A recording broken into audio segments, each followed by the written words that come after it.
Hey everyone, welcome back to another 31-minute podcast. Broccoli, guest appearance. Yeah, guest appearance. I'm not on any these days. No. I don't make the cut.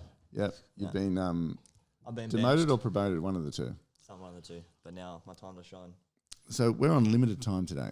Okay, we always are with your schedule. Limited time today. So let's answer this question, which I thought it'd be good for a podcast to do. So we got a question the other day on one of the quite a few that come through now on DMs. Yep. So my phone. It was in relation to the future plans video about you talking about your future. Yeah. Do you want me to read out the question? Yep. It's a bit of a long one. Do you want me to read it all out? He says it would be great to hear in a podcast on. It would be great to hear about your mindset around evolution, growth, and letting go. Specifically, how you identify where you have fallen short and how you reframe that into an opportunity. And how you set goals around improvement without turning it into self-loathing / self-punishment. Yeah. Yeah. Okay. I think this is something that I've learned a lot of skill in, or a lot of ability to just keep, growing or evolving. And we say evolving, reinvention. So whenever I mention reinvention, it's basically me triggering my mind to. Are you right? Yeah, but you're just wandering around everywhere, so come on, sit down. Is that the right angle? Yeah, well, that's why I moved it. So when I talk about I'm going to reinvent myself, that's just me talking to myself. It's like a trigger. It's like, okay, I'm gonna be as open as I can on this podcast, as I always am. So you've got areas of your life, whether it's work, whether it's personal, whether it's fitness, whether it's financial, whether it's spiritual or the family, whatever. And there's been areas of my life that work, for instance. I have to keep reinventing myself because I've been around a long time. You look at people that have, Alan Jones. So Alan Jones has been on the talk show, long time. How does he stay interesting to people? So he's got to stay relevant. Yeah. He's got to stay entertaining. And then you've got other people who there is an oversaturation as well. When you see something like Kardashians, I can't watch the Kardashians anymore. I've seen too much of them. It's every time you go on the E channel, it's always the Kardashians. And it's like I just can't watch them anymore. So there's an oversaturation point of being in people's faces as well. Is that a good thing or a bad thing? I don't think it's a bad thing. I think saturation's good to get known. Yeah. And then how do you stay interesting? How do you stay? Because people watch if they're interested. Yeah. It's like how you gave me some stats on the video we put up about this very topic, about my future plans, and a large portion clicks off after a certain amount of time, whether it was halfway through or whatever. They think they've heard enough, blah, blah, boom, because they think they know the story or they think they know what I'm going to say, whatever, or they're just not interested. One of the two. Yeah, or they're just rushed in general. Yeah, so there's a big portion there. They give you a certain amount of time and then gone. And then there's another portion that stay on and another portion that stays to the end. So I always think to myself, I've got to be interested first. So you don't go and reinvent yourself when you're feeling flat, for instance, because it's like if you're flat, people are going to feel that way about you too. So I usually reinvent myself when I go through a re-engagement process. Have I been flat in my career? Yeah, for sure. There's been times when I just have not wanted to run it like I have. There's been times where I've been like, when I die, am I going to be happy that I've just been a really high-performing real estate agent? Is that my calling? Yeah. Of course those things go through your head. Yeah. And you need to work through stuff. And in my life, in my work life, I'm like, well, how do I stay at the top of the field? There's been other times where other agents are getting opportunities and I'm like, hey, hang on, I've been around a long time, blah, blah, blah. But the reality is I might have got complacent. Yeah. Do you think that you've started to reinvent yourself more over the time since you became number one? Because for 15 years, that was all your purpose, just number one. Yeah, now I'm probably more looking. Yeah. Now I'm sorry, I cut you off. That's all right. No, but now that's what I mean. Now are you reinventing yourself more? Well, now I'm looking at who do I want to become? Yeah. The number one thing, it's not my purpose anymore. It's not what I'm just driven to do, but I'd really like to do it in alignment or in line with my own improvement, myself. So as many people know, I'm single. I'm a single dad.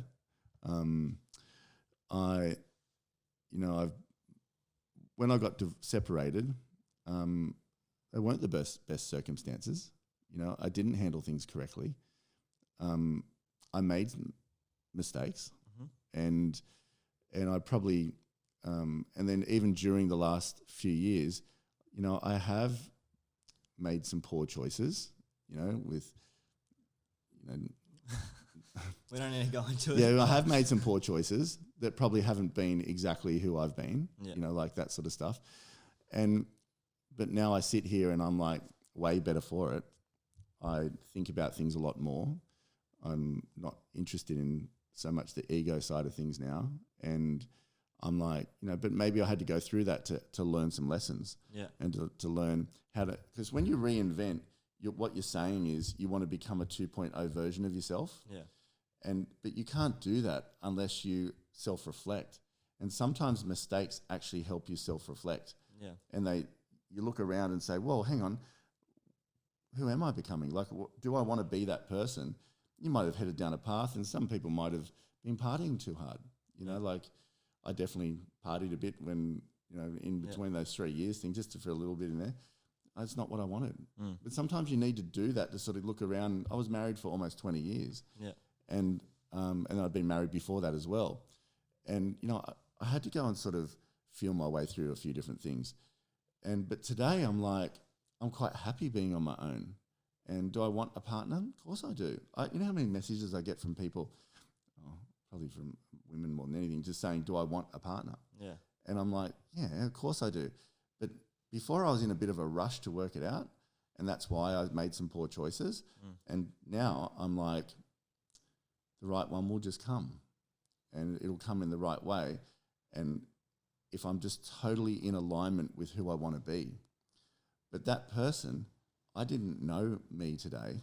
And this might sound a bit like psychologically like, well, this person. Yeah, well, this was the question. So I haven't met myself till now. Like before, 6 months ago, you've been on the journey with me. Yeah, nearly 2 years now. Yeah. Yeah. So like 6 months ago, I was a different person than I am now. Yeah. Like I was like keen, just like I was in a rush to like, just, I don't know what I was doing. Like, I was in a rush to be, I don't know, it was like how you explain it, but just out there doing, I don't know, it's sort of like, when you're on holidays after work, yeah, you go on holidays and you're out there just doing like, just for the let's sake go of see it, this, let's see that. I was a bit like that. Yeah. No one would know. And then I was like interested in, changing myself and like, who do I want to become for the next part? And, all of that came through that period. And I got some negative talk through that as well. Like I got some negative people that I knew and like, who are you now? And this and that. But it's been a long process. It's been an emotionally draining process, some of it, but also it's been a good process because now I'm really content in myself with, I can feel the 2.0 coming. Yeah. It's almost here. Yeah. So if I cruise along and, I don't need the attention of people like I did before. Like I reckon I was enjoying the attention of girls and things and whatever. And, but now I'm like, I almost don't need it. Yeah. I got a question. For most people listening to this probably look up to you in a way in their business or whatever. But what was it actually like? Okay, you worked so hard to get to number one, right? What was it actually like after you got there? Because I think to myself, or anyone listening probably thinks they want to get to number one, but no one thinks about what about after you get to number one. Like, what was it actually like for you? Well, of course we did it a few times then, and this year we're not number one. Yeah, but were you happy, content, or? No. Yeah. I'm probably the most content now. Yeah, okay. The most, I feel the most satisfied now. And that's ironically the year you're not going to get number one. Yeah, and I think because of all the self-induced, a lot of it, but the traumatic time over the last few years, the changes, the trauma, the drama, the mistakes, all of that, I actually feel like I've learnt heaps. Yeah. Like I feel like I've learnt so much. So when I step into the next relationship or step into the next journey, I think I'll be a way better person. What's your number one tip for someone right now if they're listening? They want to tomorrow. They want to go. I want to be a version of 2.0 of me. I want to be 2.0 Brock. Well, first I don't want to know. You'd probably want to ask yourself why. Yeah. Because I don't think people are always ready to. Yeah. Like I'm keen to learn. I'm really keen to learn. Like, and just you're always keen to 100% do everything better. Yeah. We everything better. That's one thing I've learned. Everything. Like the next time we record a video has to be better than the last time we recorded a video. Yeah. Do you think that's naturally gifted, or do you think you've learnt that along the way? I think I have a really unique personality. Yeah. Like I'm a bit like a when I want to do things. Yeah. I don't actually plan anything, but I just have this really deep desire to do it, and then it's almost like I smash the shop down. Yeah. And like a horse in a shop kicking everywhere, going whatever, trying to find the way. Yeah. And then it creates all this sort of damage. Yeah. But usually sometimes the cameras turn off, so keep talking. Yeah. It creates all this damage. But then I'm like almost take it to a point where it's like, whoa, what's happening? Like everything's falling down around me. But then I tend to sort of like feel it, and I'm like, okay, I can see the path now, and then I go that way. Yeah. It's like with my bodybuilding stuff. Yeah. So I wanted to change my body, and I wasn't happy with my body before. And, so Bryce has been good enough to train me, and,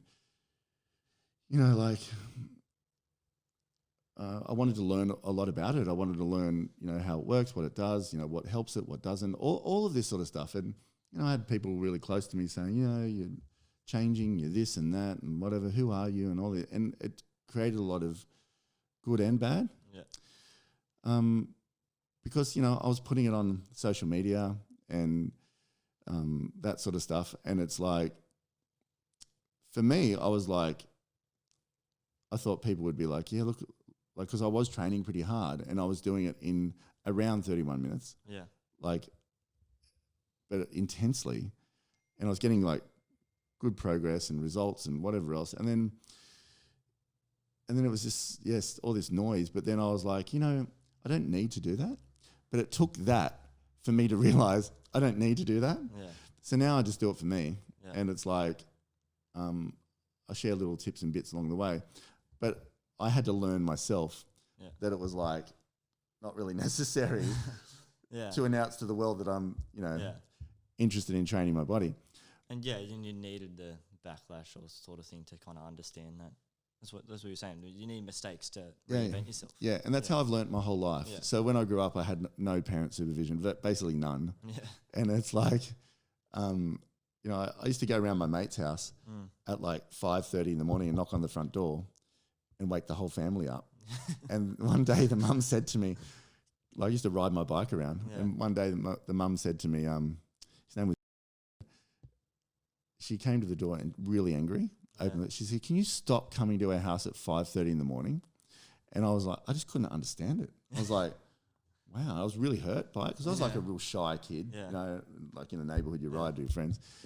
But I literally didn't understand it until she did that. And I was like, oh, okay, oh, wow. And I was like, went home basically sort of crying. But because I had like no real guidance, that's how I've learnt my whole life. Yeah. But I'm really open to learning. Like I'm open to owning the stuff ups and, owning the things. And like sometimes I've gone down paths and I'm like, whoa, and then, it's like the Australia's Most Wanted thing and all that. I went all the way down there and then learnt from it and then went all the way this way. Yeah. And that's my whole life. That's how it's been.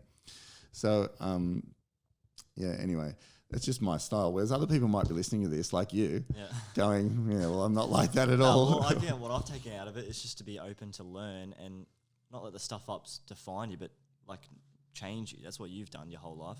Yeah. When you make mistakes, they don't define who you are. They catapult you into who you're going to be. Yeah, they do. And, I get excited, and let's get back to this question, but I get excited around the feeling of like extremeness. Like I've gone, okay, well, this has happened. What do I need to do now to change it, but it starts with me. Like, I don't blame things. I'm not like, oh, this and that. I'm like, yeah, okay, cool. I did that. That happened, this, that, whatever. So what do I need to do now? And then, like, for instance, now I'm not posting any body stuff. Yeah. I don't post anything in the gym. I might post, this morning, posted a story saying spring's coming, so just make sure you go train. But I don't need to. And I've learnt from that. And I'm like, and, you know, I don't know, every now and then someone might see my body somewhere, I might put it somewhere, I don't know, tastefully though. Yeah. But I don't need to ram it down people's throats. Like, really, it's really not of interest to them. Yeah. But that's a good life lesson for me now. And rather than go, oh, you know, people don't even know what they're talking about, blah, blah, blah. But I'm like, yeah, okay, well, who do I need to become? What do I need to do? So now I'm more interested in becoming a corporate athlete that, you know, is more tasteful around fitness rather than like... Yeah, it's more about you not... I think people thought that you just didn't do real estate and you were just a gym addict. You did real estate throughout the whole day, and instead of going home to watch Netflix, you go to the gym. Yeah. It's like 90% of people go home and watch Netflix, cook dinner, blah, blah, blah. Yeah. You just go to the gym. What is wrong with that? There's nothing wrong with that.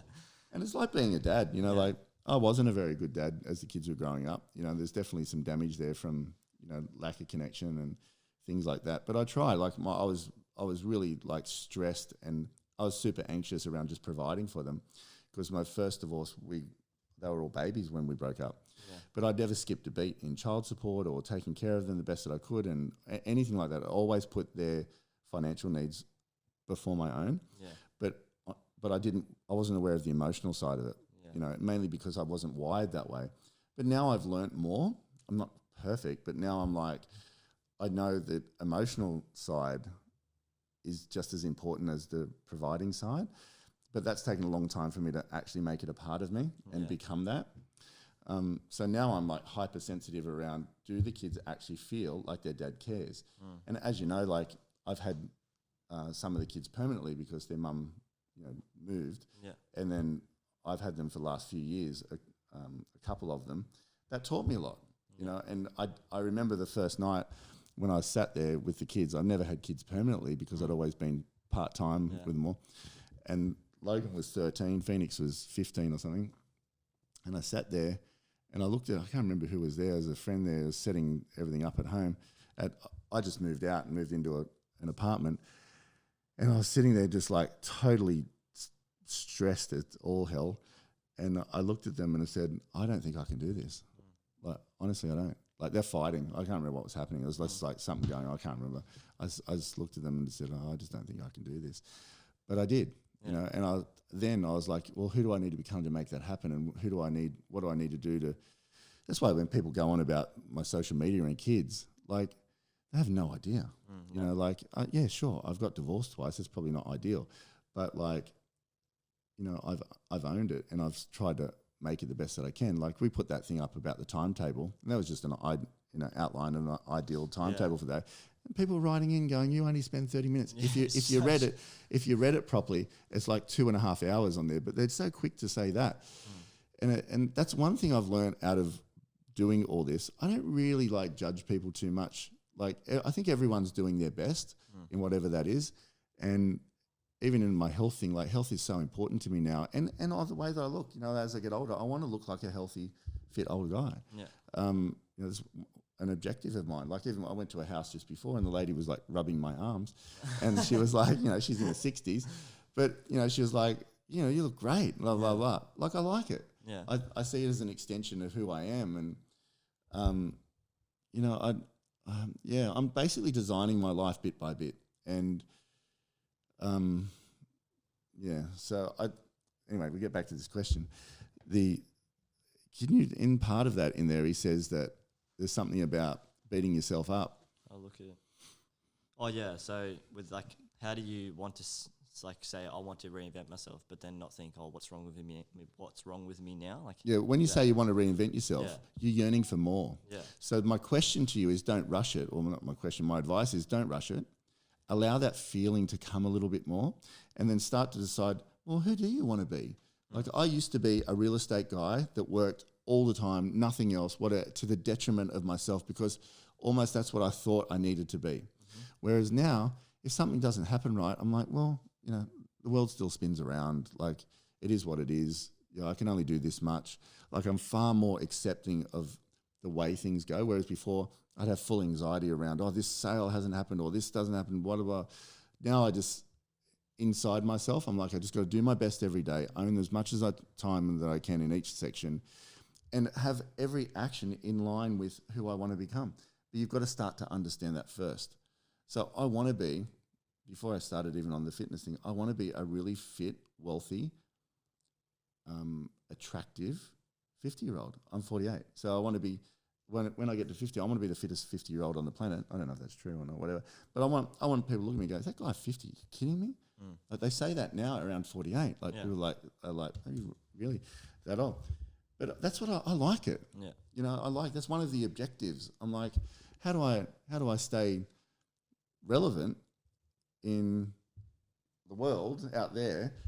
And I'm like, well, your body's like a bit of a walking advertisement for yourself.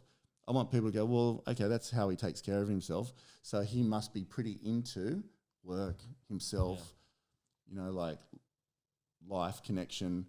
You know, when people look in the zone, they just like look like they've got like good energy around who they're becoming, who they want to be and who they are. That's what I want to be. There you go. Hope that answers your question. His name's Chris. Is there anything else we need to finish on with that? No, I think that was perfect. Yeah? Yes, that's who you want to be. Okay, cool. Thanks. So,